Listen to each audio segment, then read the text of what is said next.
All right, so my Awesome. name is Jean Zion. I'm currently in Hunter College. I'm going to my third year. So today we're gonna have Dr. Patterson talk about her job as an educator at Blackrock Forest. We will feel free to ask questions in the chat throughout, and we will have a Q&A towards the end. And I hope you guys enjoy. Dr. Patterson, take it away. Okay, thank you. Thank you everyone for coming on. I know it's a little later in the evening, but I appreciate people showing up to hear my story. I am going to share my screen and first slide. So I am Angie Patterson. I am a Master Science Educator at Blackrock Forest, and I have quite a journey, a story to tell of where, how I came to become an educator here at Blackrock Forest. And it's definitely hasn't been a straight line at all. And I've come with a diverse, enriched type of background. And I hope that what I say today kind of communicates that, nothing is ever perfect, but you could still arrive where you want to be in the end. So I will begin. So here I am, again, happy to share my journey with how I started as a young girl in northeastern Pennsylvania, not having a clue what life had in store for me, to become the shotgun scientist that hunts moving trees, to the educator and most importantly, a scientist who believes that the outdoors is for everyone, and advocating for that requires being bold enough to communicate in a way, communicate that in any way and on as many platforms as possible to invoke change. So like maybe most kids, the epitome of being a successful person in society was to either become a lawyer or a medical doctor. And I had finally settled into pursuing a path to become a veterinarian, believe it or not, because I loved animals. And I'm not sure what, came first, the opportunity to take a couple of classes at Cornell as a junior in high school, or wanting to go to Cornell because of their great vet school. But I ended up applying early decision to Cornell University, and I actually got in. Someone with a dog. So I was the first person in my family to go to college. And because I didn't have many people who could talk to me about what to expect when I got there, or why you shouldn't enroll in 26 credits, or how one should study for these very intense intro level courses like college level math, biology, and chemistry, I actually had a very hard time. So I ended up getting an F in animal science. I got 2 Ds. I got one D in bio and one in lab, and a C for the rest of all my classes during my first semester. I ended up with a GPA of about 1.7, and I was actually placed on academic probation. So basically, I was flunking. I didn't know what to do with my life. And at 18 years old, it was very, very overwhelming. So this video with Denzel Washington, he talks about kind of flunking out in college. And you kind of see where he is today, right? This is very successful actor and expert in his craft. And in the video, he goes on to say, you only live once, so do what you feel passionate about. Take chances. Don't be afraid to fail. Do not be afraid to go outside the box. Do not be afraid to fail big and dream big. But remember, dreams without goals are just dreams. Well, at that point, I was already failing big. They say, focus on direction first before you set forth on a plan. Well, I actually didn't know what direction I was going. And I couldn't dream big because I didn't know what my dreams were. So the only thing I could do is actually take a chance and have as many experiences as possible to see what possibilities existed for me. So I was very determined to find something. I considered all the disciplines from music to anthropology to psychology, but eventually I stumbled upon a conservation bio class, one that actually fulfilled my biology requirement because I had gotten a D in that class. And henceforth, my direction was found. So I thought about working with wildlife, perhaps National Geographic, but at the time, I thought it was impossible. Nobody told me to dream big, but knowing what I know now and actually having friends that work there, it was totally a possible reality. I had at the time thought about marine biology, but a professor actually told me that it probably wouldn't work out for me as I didn't do well in chemistry. So unfortunately, with that, self-doubt and discouragement from others had entered my life here and there. But the more experiences I took and the more skills and knowledge I had acquired, the more empowered and confident I actually grew. So my first experiences with plants actually started out with washing dishes in a plant cryobiology lab and tending to experimental study plants at the greenhouses at Cornell. And this is where I actually got a taste of what it felt like to work in science. And eventually, I got my first taste by joining Dr. Allison Power's plant disease lab and conducted experiments on the effects of barley yellow dwarf virus on grasses. And so working in Dr. Power's lab was the catalyst that actually enabled me to find my niche in ecology, where I continued to study plants to understand how they would respond to complex environmental challenges. Of course, to make sure I wasn't missing out on other types of opportunities in environmental science, I decided to do an internship at Cornell's biological field station in upstate New York, where I actually studied the evacuation rates of Chinook salmon. And that is a fancy way of saying that I studied how fast fish pooped out different types of food. So nevertheless, the opportunities gave me the chance to explore a new type of science, fishery science, where I actually got to learn how to use a seine net, dissect fish guts, and work off of a boat at the crack of dawn or in the middle of the night. And then after graduating from Cornell, I knew I had wanted to work in the environmental science field, but I didn't really know exactly what I wanted to do. So even though I never traveled much before, I knew that I'd love it. I knew that I could go any place around the world with working in this field. So my plan was to do internship after internship until I found exactly what I wanted to do. So my first experience led me to the deserts of Arizona, where I got to witness all kinds of desert ecology.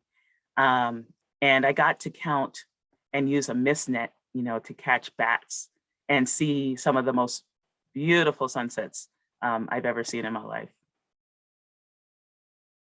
And it was actually here where I also learned about symbiotic mutualism.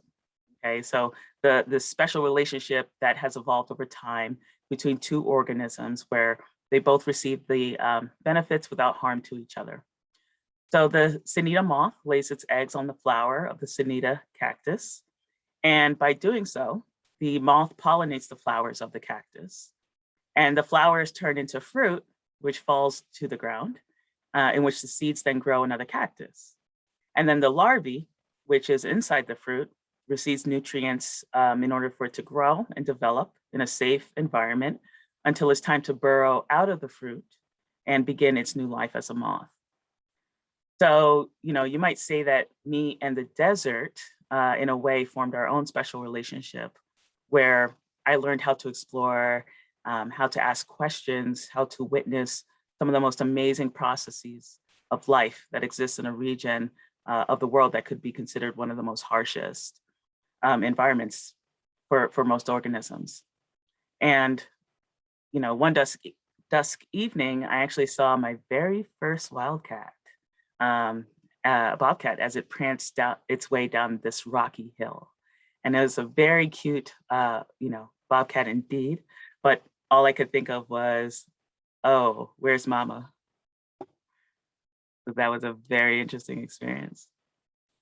So my plan to go from one internship after another to actually expand all of my experiences actually ended shortly.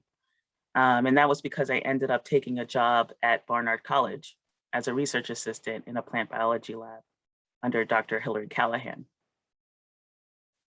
And it was here where I really gained experience in understanding this field of epigenetics and phenotypic plasticity, where phenotypes or traits change without a change in the underlying DNA sequence.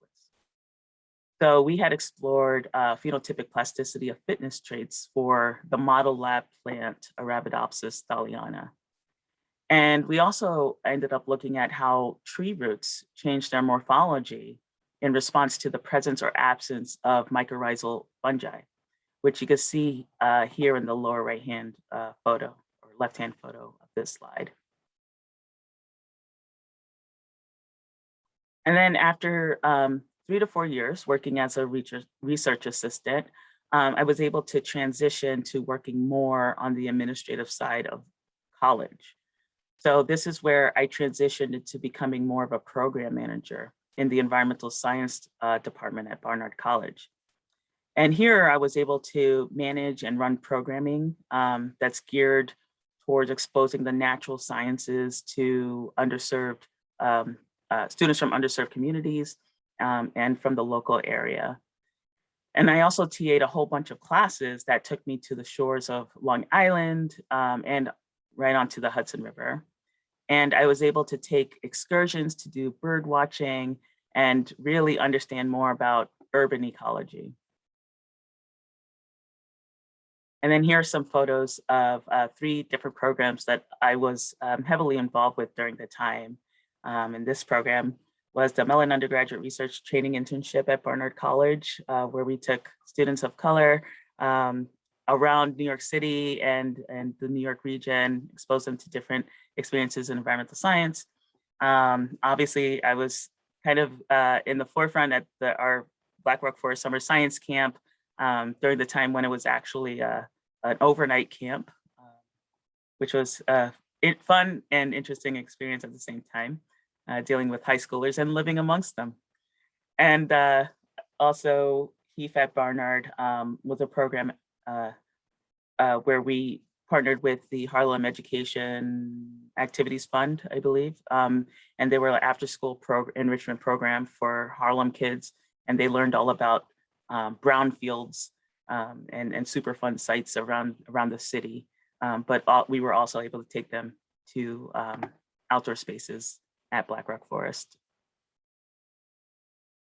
So during the last 2 years as a program manager, I was encouraged to apply to the Bridge to PhD program that was operating across the street at Columbia University.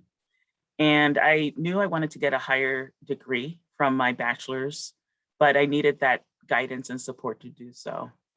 So I encourage everyone to see if bridge programs exist at institutions that you may be interested in if you ever wanted to get a PhD, because the resources that they provide from GRE prep to improving your science communication skills to providing funding to support post-baccalaureate research and your graduate school application fees is priceless.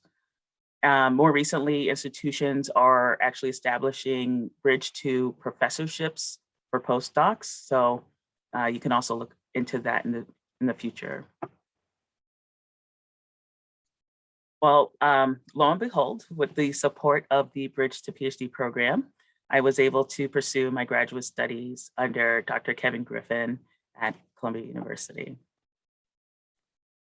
So how did I get interested in understanding the physiological drivers behind climate-induced tree migration? Well, for one of our weekly lab meetings, we actually read a paper about climate change and the migration capacity of species. And I read that under the rapid climate changes that we're experiencing, it's estimated that plants will be required to migrate up to 10 times faster than what's currently estimated to track their preferred climate. And the percentage of species that are quote unquote committed to extinction based on maximum climate warming for 2050, the year 2050 is estimated to be between 20 to 50%, depending on the ability for tree species to disperse to or migrate to new areas. Well, after reading this paper, amongst others around this topic, I actually became inspired and wanted to learn more about what was happening in our own backyard here in the Northeastern United States. And I thought this was a great opportunity to answer a lot of these questions that were at the time unknown, to exploring what is driving the tree, specifically tree migration in New York forests. So at the time I decided to apply for an NSF graduate research fellowship. And the first time I actually got honorable mention, and with a few tweaks and actually putting in a little bit more information about why I got that 1.7 GPA back in the day. I had to show them that I was able to do, I was enthusiastic about doing this work and really passionate about doing this work. And I was able to land this fellowship the second time around with the research proposal that I had submitted. Well, you're probably asking, wait, plants can migrate or move? Well, I'll let you judge for yourself.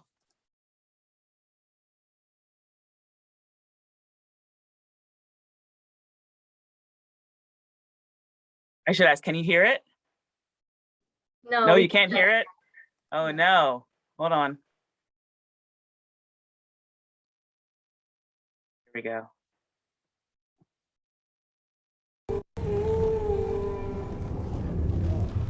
Where are they going?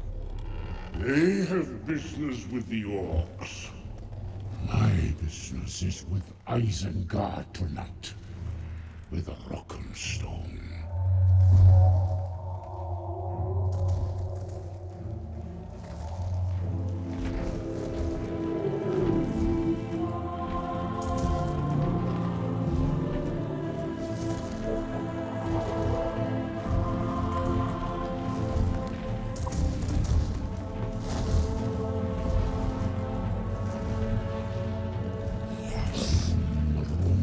Come, my friends. The Ents are going to war. It is likely that we go to our doom. Last match of the Ents.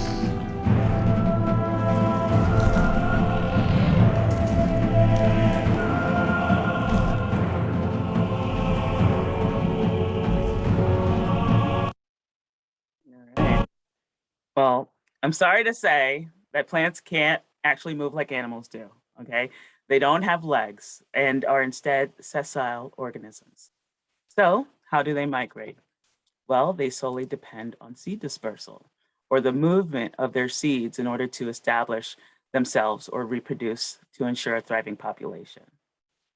So some of the other observations that scientists have documented include a lengthening of a plant's growing season. We all know that plants grow during the year when it is perfect temperature and length of daylight out for them to photosynthesize or use their sun's energy to grow.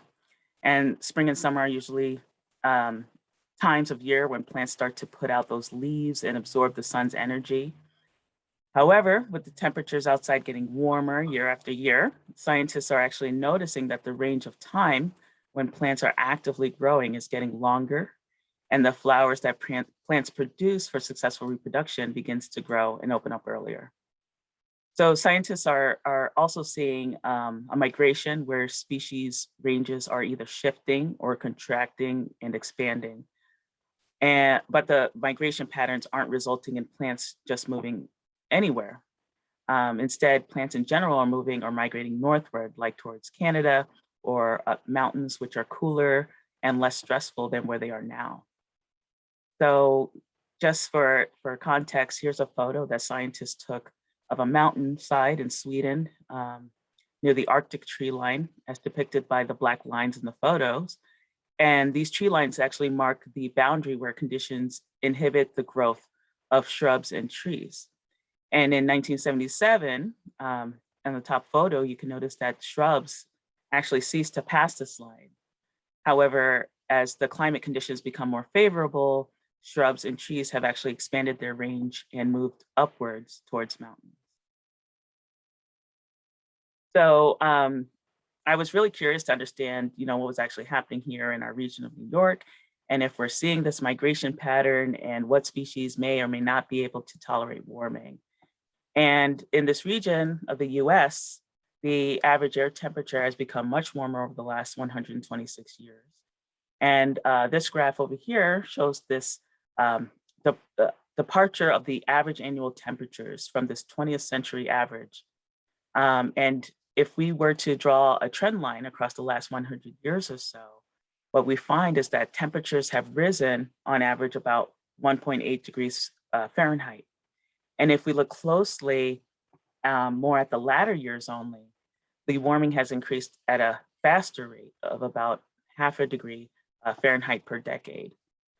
So of course, you can see on this graph, there's this interannual variability where some years are warmer than others, some years are cooler than others. But over the last decade or so, the departure from the mean has been consistently above the century average. And in the Hudson Valley region of New York State, where Blackrock Forest is located, last year's summer temperature averages have departed from the century average by about 3.7 degrees Fahrenheit alone. So, without the help of humans to actually to actively migrate plants to better areas with suitable climates, we ask, how will plants actually respond? So I'm just going to go a little bit more detail about my research, and then go back to how I became an educator here at Blackrock. So, trees here can respond usually in one of three ways to changes in climate. They could either persist, or they can migrate to suitable habitat, or become extirpated or locally extinct from the local region. And here we can see that under different emission scenarios, the temperatures of New York State could actually start to feel like the temperatures that would occur as far south as Georgia. So an important question arises, what would happen to the trees here, which aren't used to those Georgia temperatures? Will the forests in Georgia begin to migrate up to New York? What species will be able to survive here? And of course, for plants here, the first line of defense is to persist, which will usually require species to be long living, to have high stress tolerances, and produce dormant seeds. And these traits actually describe the northern red oak, which is the dominant tree species in our region. And its range is actually centrally located here, and they're able to tolerate a range of temperatures that occur in the warmer regions of the south and the cooler regions of the north. But projections on the abundance in the habitat actually suggest that certain areas will actually start to lose abundance, as you can see by the lightening of certain areas, while the northern areas start to increase in abundance and suitable habitat, while being able to more likely maintain its full range. Here is Carya glabra, or pignut hickory, which is a southern range species whose northern edge actually hits the Hudson Highlands region of New York. And as temperatures become warmer, its predicted abundance and range is noted not only to expand, but start to extend northward, as you can see by the darkening of the yellow. And there have been predictions of species range shifts, such as the one shown here for paper birch. And southern individuals of paper birch used to occur in our forests with higher abundance, but higher abundance is now occurring northwards into Canada. And this model predicts that paper birch totally decreasing in abundance in their current areas and completely moving out of this region. So a study published in 2008 by collaborators at Blackrock Forest summarized these changes in forest composition over the span of 76 years. And in total, what they found was that 3 tree species have become locally extinct or were extirpated from the forest, and 11 had migrated in naturally or anthropogenically from the southern regions of the US. And the species that had minimal abundance or migrated out of the forest include the northern species of black spruce and paper birch. Dutch elm's disease was a fungal disease that eradicated most of the living elm trees, which had a central range distribution in this part of the nation. And over here at the end, I'm showing 2 out of the 11 southern range trees species that have migrated in. And these 2 have been included in the research in my study samples. This is southern catalpa and tulip poplar. Here are a few more that have a predominantly southern range distribution, including Ailanthus altissima, which is tree of heaven, which is a tree that is non-native to North America and regarded as invasive. So, to understand how forest carbon dynamics, may change, we need to understand how these trees are cycling carbon themselves, right? And determine if they will be able to acclimate or adapt their physiology to optimum levels that will ensure a physiological competitiveness that will allow them to grow and reproduce. And the physiological processes that will dictate this is photosynthesis, in which plants take up carbon dioxide from the atmosphere and water and use light energy to produce the sugars that's needed to grow and oxygen that is required for us to breathe. And through respiration, which is the opposite of photosynthesis, plants use the sugars they produce in the oxygen to produce the energy that actually fuels the process of photosynthesis. And of course, these physiological processes, photosynthesis and respiration, go hand in hand, but they can be influenced also by a number of environmental factors. For example, photosynthesis that can depend, a tree's photosynthesis can depend on the nitrogen that's supplied to it, the soil moisture, the light, the stand age, and respiration can depend on things like the soil environment, the leaf area, and as well as the photosynthetic rate. And in turn, both of these rates are also dependent on a couple of things, such as temperature. And these rates could also differ depending on the type of species that's operating those processes. So these physiological responses to elevated temperatures may result in tree migration or mortality events that can lead to species replacements and changes in this region's carbon storage potential. So for example, oaks have been around this region of New York for thousands of years. And since the ending of large-scale agriculture over 200 plus years ago, they've become the dominant tree species here.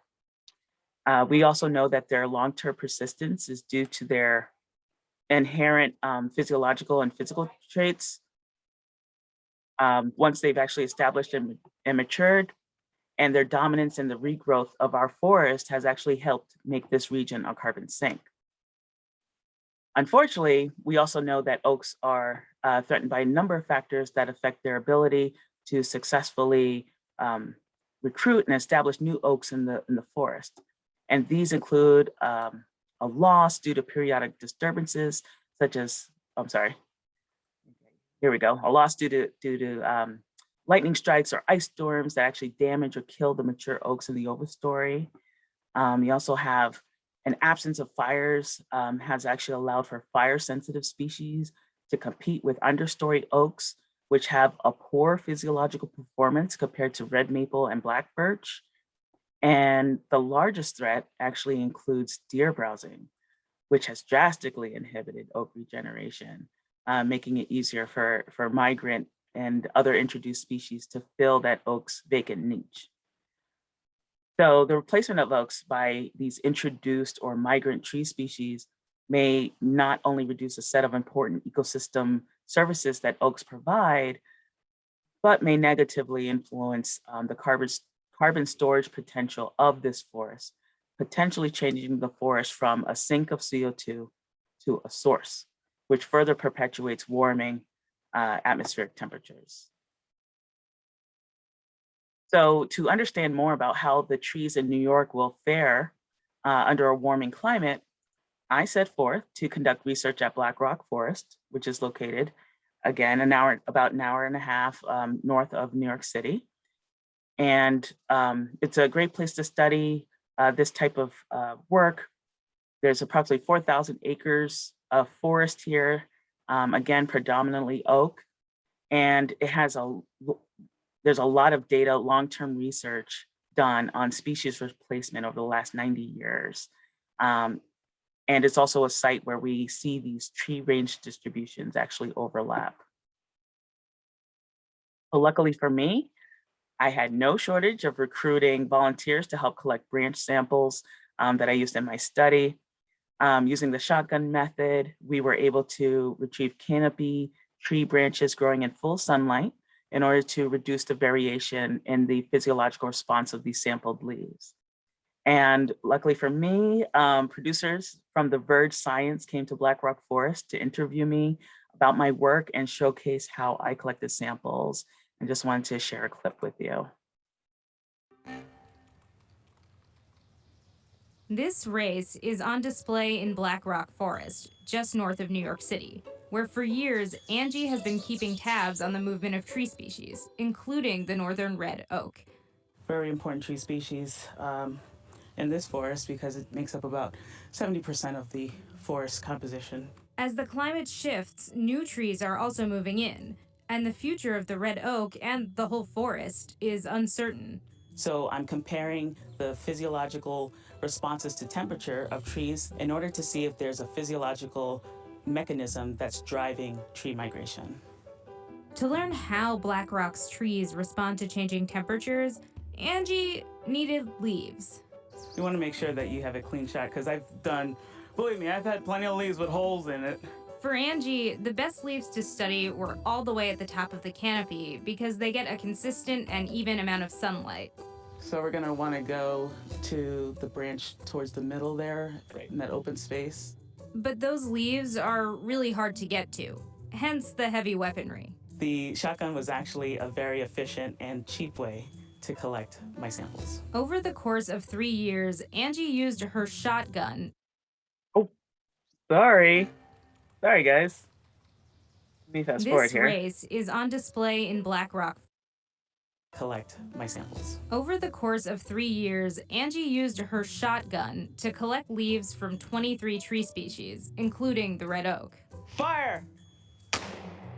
Using a device called a lycor, she subjected the leaves to different temperatures and CO2 levels and measured their photosynthesis and respiration. Covering the chamber completely. Basically, she wanted to see how each of the species would respond to different swings in the climate. And then I compare their photosynthetic rates and respiration rates as temperatures increase. She found that the red oak and some other trees are at a real disadvantage compared to other trees that are moving in, meaning the red oaks could be displaced. So the worst case scenario is that northern red oaks, in this forest at least, could be dying, and that would really open up the forest floor to a lot of other tree species or plant species or invasive species to come in. In the best case scenario, southern trees migrating into Blackrock will pick up the slack and keep the forest thriving. But that's assuming they arrive in time. Okay. That was a little teaser. If you would like, you could go to YouTube and watch the whole video. It was a great awesome experience. And there's another scientist in there who talks about tree migration and assisted migration. So going back to the data, we took these gas exchange measurements under these different temperatures and found some interesting trends that not only showed differences across species, but also differences across range distribution, or trees that are from the north or have a predominantly central range distribution or predominantly southern range distribution. And in summary, we found that central range trees, such as the red oak, has similar rates of respiration in response to elevated temperature, as you can see in this top graph here, in response to temperature when compared to northern range trees. Yet their photosynthetic capacity or their innate ability to gain carbon from the atmosphere and begin the process of photosynthesis is significantly lower when compared to their southern and northern range counterparts. The respiration results of these trees are published in Tree Physiology Journal, and the photosynthetic response to elevated temperatures will be available soon for public consumption. So, going back to my journey, as much as I had a great time collecting my data, which was complete at around year 5 of my PhD journey, I experienced some of the deepest slumps in motivation. And any graduate student can relate to this PhD comic journey. At the time of the start of writing my dissertation, life happened, and I needed time to assess my direction while taking care of myself. Also, I needed a job because my funding actually ran out. So in 2016, I moved back home to Pennsylvania. I took a job as a diversity research coordinator at Weill Cornell Medicine in New York City. However, after 6 months of commuting back and forth for 8 hours a day, I realized how unsustainable it was. Through connections with one of my best friends from high school, I worked at a farmer's market selling baked goods, and I became a chef at the Highlights Foundation, where children's authors and illustrators actually visited to hone their skills through workshopping events. And I'm very happy and lucky to say that I'm still connected to them, serving on their diversity committee. It wasn't too long until the director of the Highlights Foundation realized my project management skills and my mutual interest in diversity, that I became a program assistant where I met so many wonderful book creators with even the opportunity to publish my own children's book in science one day. I even revisited my botany background by doing activities with kids, teaching them about plants and doing activities like making a plant collage. I was also evaluating whether or not to finish my PhD at the time in 2018. And after a year or so working in the children's publishing industry, an opportunity came my way to go back into science. My long-term mentors from my days at Columbia and Barnard actually encouraged me to apply to become Blackrock Forest new Master Science Educator, where I would be working with students and educators to actually create a curriculum and teach about everything forest and the ecology there has to offer. So I applied, and the rest is history. So I began this job at Blackrock Forest, in February 2020. And so far, it's been a wonderful opportunity where I get to use my creativity to teach environmental science, but also it's also been one of the most challenging times to teach environmental science due to obviously our current conditions. Blackrock has always held a special place in my heart and has been present during many benchmark points along my journey as a scientist, mostly because I was able to visit in person and do research and learn hands-on, how to be a scientist. Many others, both researchers and students, feel the same. And this is what makes Blackrock Forest a very, very different from many other forests and field stations around the country. The number of ongoing research studies, including the long-term environmental monitoring that is happening at the forest, allows for so many young students to meet the mission of Blackrock Forest, which is to advance the scientific understanding of the natural world.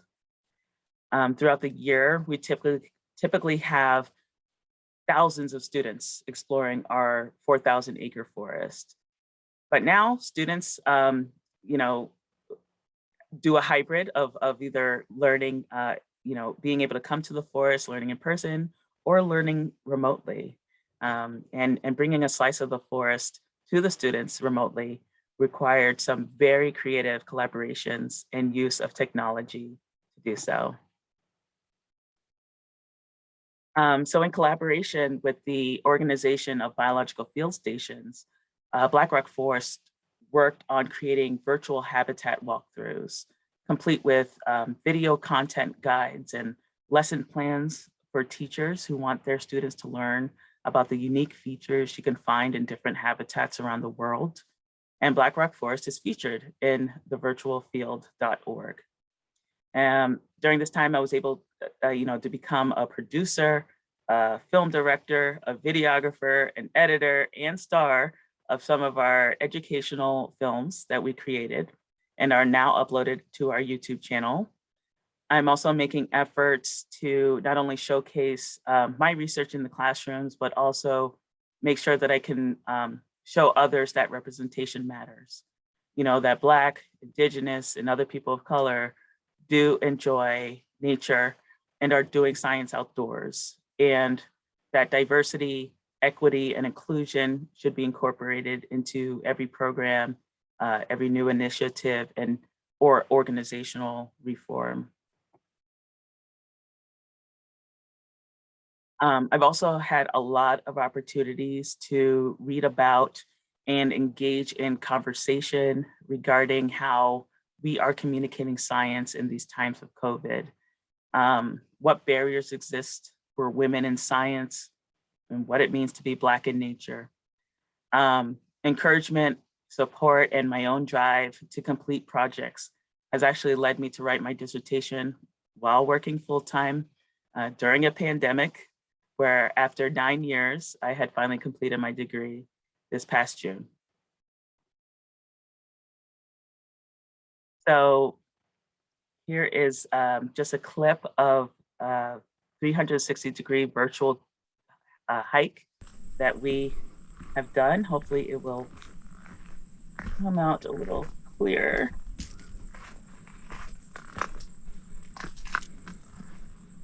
You gotta get to the highest resolution or for it to look pretty decent. But it's a really cool video because you can actually scroll and look 360 degrees behind you and see who's hiking. It's on our YouTube channel, so I would definitely encourage you to take a look. And you can also use a VR headset if you'd like. But this is a hike towards the top of Blackrock Mountain. So if you haven't gone, we welcome you to come anytime and enjoy the beautiful view. So this journey and these times actually allowed me to self-reflect about the ups, the downs, and the serendipitous moments and opportunities that I'm grateful for. Opportunities and moments that I am grateful to share with you.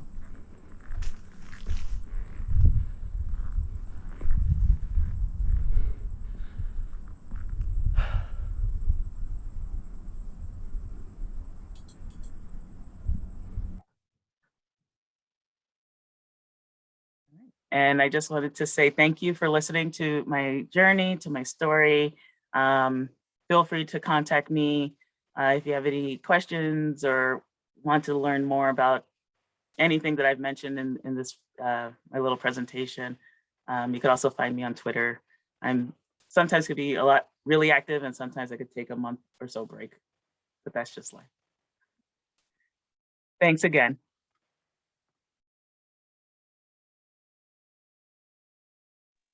Thank you so much, Angie. It was really, really interesting to hear about your story. I don't know if anyone has any questions that they'd like to drop in the chat or that we can get to. I have a quick question that I'd love to know like your thoughts on, which is, I guess, like how important or worthwhile would you say having like a strong background in science and research the way you do, and like having that translate to your work as an educator? Because I know, like, I don't know, maybe when it comes to policy or anything like that, like leaders who don't have those strong backgrounds who are making those sorts of decisions and are like educating the public about it, but don't have that experience under their belt. I don't know if you think that's useful to have for people who are like debating going like the hard science route.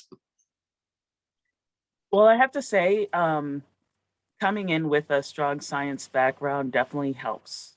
It really can allow me to be creative in the way, be creative in the topics that I would like students to learn, and to kind of, if I know the science behind something, I know I have an intention and a way that I'd like to teach them about it. Um, you know, Not to say that it can't be possible. I mean, just like a scientist trying to learn about policy, right? It's just about doing the extra work to learn about it. There's plenty of science teachers that I interact with that, they don't have a PhD in plant physiology, but they're able to teach their students about photosynthesis, and respiration. And so it's just about, being able to read a lot, kind of get that hands-on experience, and trying to teach others about that topic, that I think you could do a pretty decent job. But saying, as someone who does have a higher degree in it, it does make it a little bit easier, because I can at least talk on different levels to different types of audiences, and do so, if I really want to get down to the physiology, I can, or I can just make it really general. I can also do that, although that does take some skill as well. It's not as easy as it sounds. Can I ask a question? Your story was really inspiring. I am getting ready to start the 4th year of my PhD, and like I can't see where the end is, so Yep. That's very cool. But it sounded like the people around you were really important in your journey, and I was just wondering if you could talk a little bit maybe about that, or like advice for networking, that sort of thing. Yeah, that's a really, really good point. And, I have to say that it's a two-way street, in the sense that, I've learned early on that when I get overwhelmed with things, or maybe embarrassed about my progress, especially during graduate school, I had tended, and I'm a natural procrastinator, just saying that out, I'm admitting that. That when I don't hit certain benchmarks, or I feel overwhelmed, I tend to withdraw. And when you have mentors or people who understand that, they can really help you get back on track, by reaching out to you and saying, hey, let's start again, let's meet, let's start meeting more and more. You have to kind of figure out what your work style is and understand it, and then be able to understand your needs. Because you can have people out there, mentors out there, advisors out there, friends out there who are like, how can I help you? And if you don't know how they can help you, then that's not going to help anybody, right? So I had to really understand that, like, this is how I am under certain conditions. So I'm going to need you to keep me accountable by doing this and that. And if you find that you can't, once you understand your needs and you find that nobody's able to kind of complement you in that sense, then that's where you'll have to maybe start searching, start seeing who's out there that would be on your side. You know, and I have different relationships with different mentors. You know, there's some that are there purely to like help me get those papers out, or give me advice on, you know, how's working at that institution versus this institution, or you know, how is it to work with this person versus this person. And then there's other mentors and friends and advisors who are like, you need a break, come over for dinner. Like they're that type of advisor. And then you have other ones that are like, you know, all right, this is like, I want you to meet this person. I want you to meet this person. I want to give you this opportunity. I want to tell you about this opportunity. And so you want a nice, healthy mix, you know, and it's so rewarding, you know, because I have mentors who have, I guess, become sponsors, so to speak, you know, where they're like, I want your CV to look like this, and I'm going to give you these opportunities. So, you know, I want you to co-author a chapter in a book, you know, or things like that. So that's how I would go about it, you know, is like finding that nice mix to have that healthy whole, support.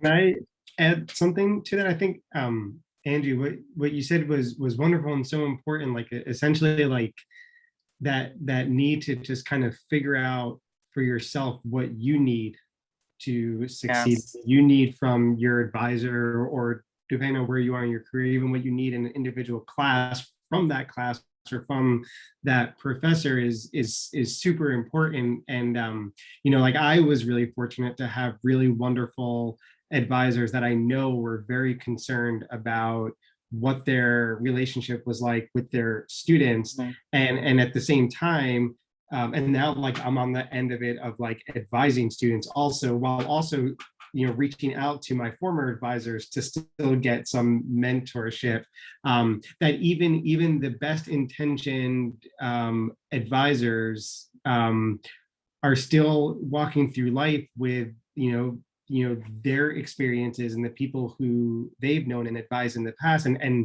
And as much as we would like to be able to read the minds of our students, you know, it's like we're far from perfect. And so, at least for me, I tried to create an environment where my students feel comfortable telling me what they need, but you know, that's not always the case. But just try and go into it thinking like you should advocate for yourself.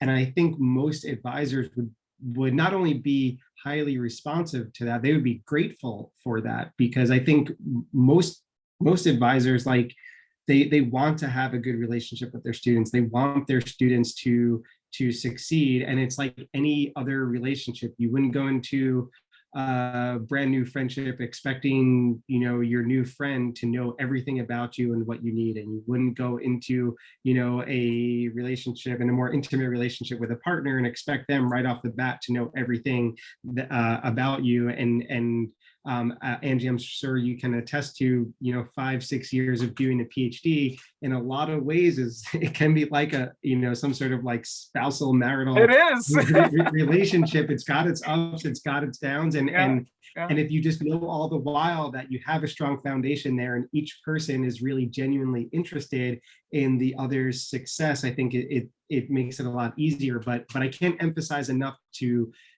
make sure that you try to advocate for yourself. And I think in a lot of situations, and academia needs to get better at this, is that there's a perceived sort of like power differential between a professor and a student, or an advisor and a student, and some of that is real. This varies depending on the faculty member and the student, but I think, or I hope, maybe I'm naive to this, a lot of it is perceived, and a lot of it is based on just our own innate inferiority complexes. Like I know I certainly still have that. Like I still feel like there's all these scientists that are way more successful than me, and it's hard to, you know, reach out and tell them like what you need. But it, you know, the more you can try and help yourself work through those barriers and work with your mentor to collectively work through that, I think the higher your chances are of succeeding and being happy. And I will stop rattling my mouth now. No, I think you just brought up a really good point, and it's like it's about, people think science is like so objective, right? And you do your job, that's it, but it's like a lot of interpersonal dynamics going on. There's a lot of collaboration, a lot of just learning about each other, how you work. We're all people. We're people. You gotta with personalities, different work styles, professionalisms, cultural differences. They ain't throwing that level and all that stuff. So it's it could be a lot, but it's important to navigate. Yeah, Great it's question. a very nuanced topic, and it's easy to forget all of those things. But there's a question in the chat for you, Angelica. It says that you mentioned that PhD bridge program earlier that helped you out, but also we're wondering how you might know that if a university's program is right for you, or even if pursuing a PhD is right for you at all. And especially speaking as a first-gen grad, they mentioned, I agree, it's definitely very daunting, and you can feel really clueless about approaching all of that. Totally agree. And I was going in kind of the situation where it was like, well, it just seemed like a natural first step. It wasn't forced, it wasn't even sought after, because when I started at Barnard College, the bridge program didn't even exist yet. Okay, so and then it was like I worked there for 7 years, and then in year 5 is when the bridge program, or year 4 something, the bridge program existed. And then I joined in when I was in my 5th year working at Barnard College to the bridge program, which is 2 years. And then you apply. All I know is that all I knew at the time was that I was going to go to grad school. I didn't know really in what. I didn't know how. I just had a plan, was like, I think, I'll work at Barnard College and maybe I'll get my master's degree, 3 years later. Like I said, everything, life happens. 3 years turned into 7, mostly because I was afraid of the GRE. I was putting it off. I'm a procrastinator. And I was making money. I was comfortable. So I wasn't really so motivated. It was a fun position to be in, until I went to my supervisor in the environmental science department, and I asked for a raise. And they said that, unfortunately, the amount of money that you're requesting is usually given to those that have a higher degree, like a master's degree. So that was the motivation, was like, oh, I'm holding myself back, professionally, because I don't have this higher degree. And then the Bridge to PhD program had come about, and one of those post-bacs baccalaureate participants in the program actually was placed in a lab where I worked in the environmental science department. And so she was part of the first cohort. And the lab that she was placed, the professor came to me and was like, Angie, you should do this. It's like, why get your master's? Like, just go all the way, And I was like, why not? True. And then at the same time, I was like, oh, a PhD versus a master's, there's some benefits there. You don't have to pay for a PhD. A lot of people go into debt, like going for their master's degree. And I didn't, I really wasn't aware of the next step of knowing what career trajectory I was going to be that only required a master's. So it wasn't like, well, I want to be this manager at this, corporation or something, and all I need is a master's. I don't need a PhD. I didn't know that. So I was just like, you know what? I'm just going to go for the PhD. And if things don't work out that way, well, you usually get master's degrees along the way. So I would be able to get one along the way. And a lot of people end up, actually, I don't know the stats, but I would say like a large majority of people who start the PhD don't finish the PhD. So, you know, if that was my fate, that would have been my fate, but it wasn't the case. It was almost there, but it wasn't the case. So all to say that it's not like I had a plan, and maybe that's not the best way to go about doing things. But I ended up in a very fortuitous situation where I was at an institution for long enough period where I understood the culture, and I got to see both the science, working in the science part of it, and working behind the scenes as an administrator. So I understood the culture of colleges and how it worked. And I often tell undergrads who are just graduating, like if they're interested in pursuing graduate school, a great way to do it is to work as a research technician in a lab at the institution that you might be interested in going to. Because as an employee, you have perks. And one of the perks is to take classes, usually tuition free. One class a semester here and there. So during those 7 years, I did take some classes. So and that's how I sought out Dr. Kevin Griffin, who was my PhD advisor. And getting to know him as someone taking a course, getting to know how he worked, getting to know how he taught, how he mentored was a really good insight into what I was getting myself into once I decided to apply to college. So not everyone takes a long break like I did between undergrad and graduate school, but for me, it was the right path for me. Great question. So you mentioned like for people interested in doing those sorts of things to try and take on a research assistant position at a university they're interested in. What would you say, like for people who don't have that prior research experience, like some of the skills that might be needed for that, or like what was your first research experience maybe, and what would be helpful sort of breaking that sort of glass barrier for certain people? Yeah, for entry-level jobs as a research assistant somewhere, doesn't really require, I mean, at the time that I went to school and got the job, didn't require much. I remember going to the interview at Barnard College, and I was like 23, first time in New York City. And I remember Dr. Hillary Callahan talking to me about the work that she did in the lab. She gave me a tour. She talked about phenotypic plasticity and Arabidopsis thaliana and different experiences. And my face was like this. I had no idea what she was saying. I had to learn my way through that whole thing the hard way.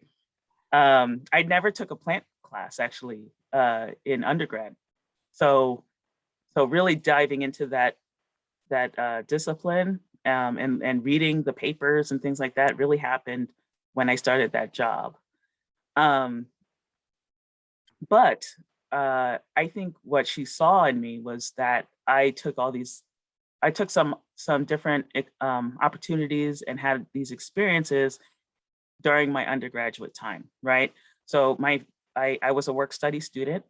I worked in the library, in the law library at Cornell, for probably 2-3 years. I worked in microfilm and newspaper library. So when it came to the research skills, that's where it was honed. It was like I knew how to search for articles. I knew where things were kept. I think she saw that. She also saw that I knew how to take care of plants because I worked in the greenhouse. I was literally a lab tech washing test tubes and dishes, and then I watered the plants for the grad student who was doing experiments. So she saw that I could take care of plants. And then during the later years, right, when most people usually have internships during their senior years, I made sure to take and get those opportunities. So that's when I did the fishery science, and then I did the disease on the Kansas grasses experience. So I had those two experiences, and then everything else was just like work study jobs. And that's really, all you need. So just make sure to kind of enrich and diversify your experiences if you could while in school.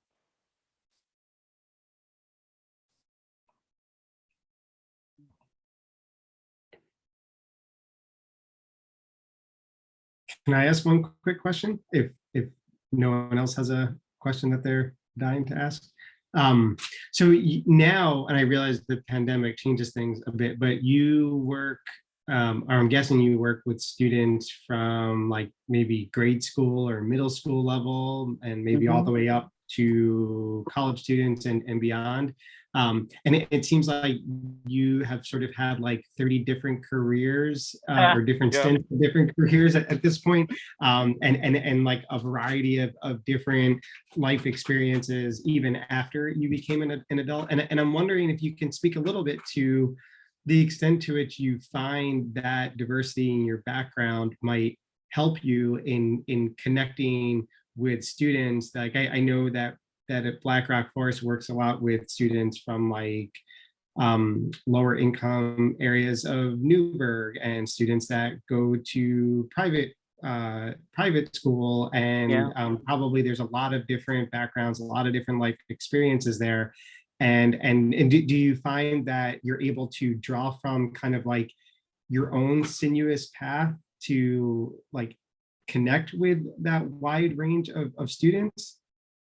That's a really good question. Yeah, I have to take introspectively kind of think about that, but I would think so. I mean, I think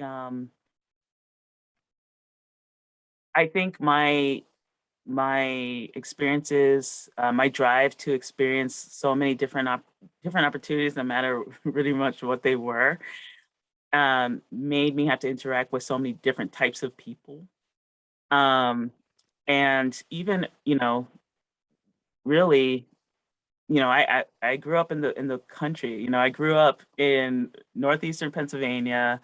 I was pretty much, me and my sister, like the only Black kids in school.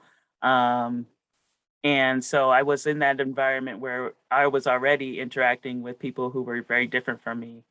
And there was a large range of, working class to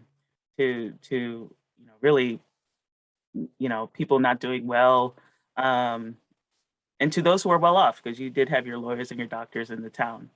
And then I think going, just having all those experiences to then, going from a small town to Cornell, where it was like this nice college town, very liberal, and then being able to, I actually was really enthusiastic to live not in a regular dorm, but I lived in one of the cultural themed dorms. So it was McClue, it was like the multicultural living learning unit.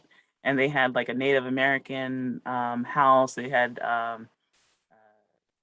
Latina, I don't know what it's called now, but it's like a Latinx house.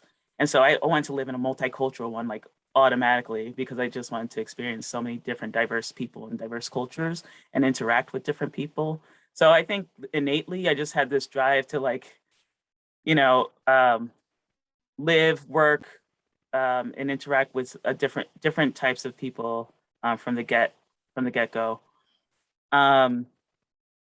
But when I started to work professionally with people, I really credit kind of working in the city, in the urban environment, just because there's so many different pockets of individuals that live there, and then taking all these different opportunities as a program manager, where I got to manage. That's what I was doing. I was kind of running the logistics of running a lot of these programs out of the environmental science department. So that was when the Harlem kids would come in, and I would interact with them weekly. And then it was like you know, college age women at Barnard I would interact with all the time.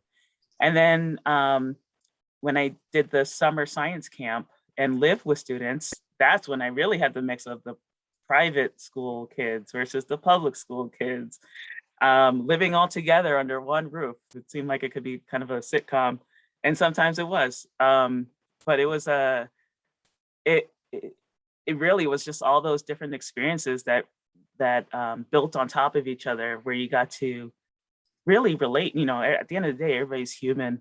Everybody ends up finding themselves in a group for a reason, because of some type of mutual interest when it comes down to it. And then when you see people from all these different backgrounds and experiences interacting in the same space positively, you're like, yeah, you know, we all could find and relate to one another, and really have fun and learn a lot about each other. So yeah, I definitely credit just diverse experiences for sure for that. Yeah, I often I only teach 2 upper level classes, and which I love. But a lot of times when I get to first interact with students, you know, they're juniors and seniors, and then they decide, maybe I want to pursue a career in ecology or environmental science, and they get, I think, a little bit daunted by the fact that they haven't had experiences in ecology or environmental science before. And what I always try to remind people of is like everything else that you've done, like there's experiences there that you can bring to your career. And I think what we need more of in academia is not just people that have like followed that one straight line trajectory from their freshman year to their careers, and having done these multitude of things, and makes us just more whole people. And at least I like to think that it also helps us to kind of relate to or interact better with like really what the world looks like, instead of just academics who have no capacity to interact with like normal people, right? But I also think it can make us better scientists, right? Because we're able to view a particular scientific problem or societal problem from many different viewpoints. And so yeah, anyway, No, it's absolutely right. And I mean, over the past year, you know, I've been you know, trying to learn more about doing science and research with other groups of or other communities that are out there.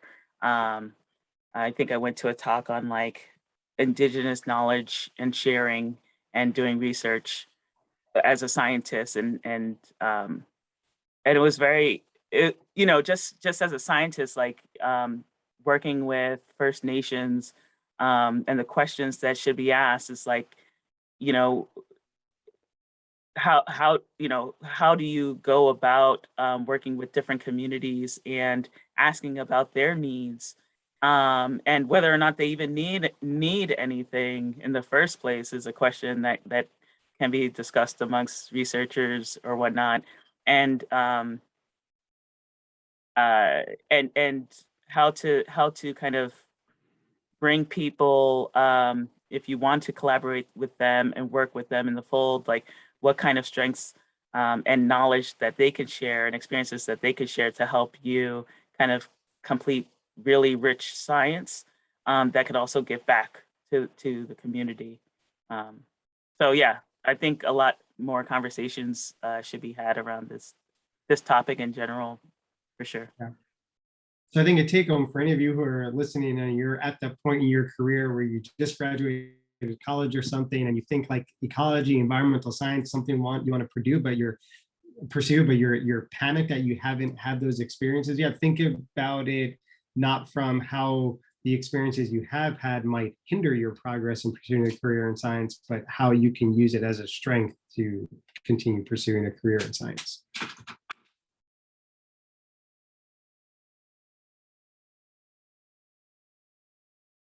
I have one last quick question before we head out. And that's if there are any ways that students who are on the call now, or maybe look back on this recording later, can get involved at Blackrock. Yeah. Are there any opportunities there at all? Absolutely. One way to get involved is to, you can reach out to me if there is something in mind that you want to think about in regards to maybe a thesis topic or whatnot. We have a research manager in our staff who can point you in the right direction. It doesn't even, when we talk about diverse experiences and research, I mean, you can really think outside the box if you're,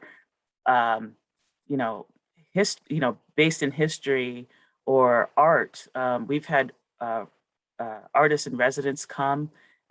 We had our first one come and do some paintings of things that inspired her in the forest. We've had a PhD who was a historian kind of talk about the different settlements that you could find in the forest. And there's very creative. We have technology now in the forest where if there's a computer science person who wants to program data sensors, I don't know, to kind of get hooked up to our mesh Wi-Fi mesh network, that's like an opportunity. If you're interested in teaching and education, I've had interns work with me to kind of come up with very creative curriculum to then teach some of our visiting K through 12 classrooms. In addition, you can seek out your own mentor, like Andy, who's already actively doing research in the forest, and tag along and perhaps do some type of thesis project on your own under mentorship of a professor. And we also have opportunities to apply for small grants. There's a small grants, it's on our website, blackrockforest.org, where you can come up with a proposal, I think get awarded up to $6,000 for a research project, and pay for travel, stipend, equipment. So there's several different routes you could take. And if anything, if my story has said anything, you could think outside the box in regards to what you want to do. Because we are Blackrock, but we also touch a lot of communities outside of Blackrock, including Newburgh, Cornwall. I still would love to see more research being done of the archaeology of Blackrock and the history of Blackrock, because it's very, very rich. So, yeah. Awesome. Yeah, that's really great to know. Well, if we're all good and there's no additional questions, I think we'll go ahead and wrap up for tonight. Dr. Patterson, thank you so much for being here. We really appreciate it. What you had to say and your experiences, super eye-opening and more helpful than I can probably express. So thank you. Just some quick reminders. We'll be having more workshops over the upcoming weeks. So next Thursday evening, I believe, from 7 to 8:30 on the 26th. So an hour earlier than tonight, we'll be joined by Dr. Sarah Garlick, who's the Director of Science Policy and Outreach at Hubbard Brook Experimental Forest. So I'll drop the registration link for everyone again. If you're able to attend that seminar, any upcoming seminars, when you're dinner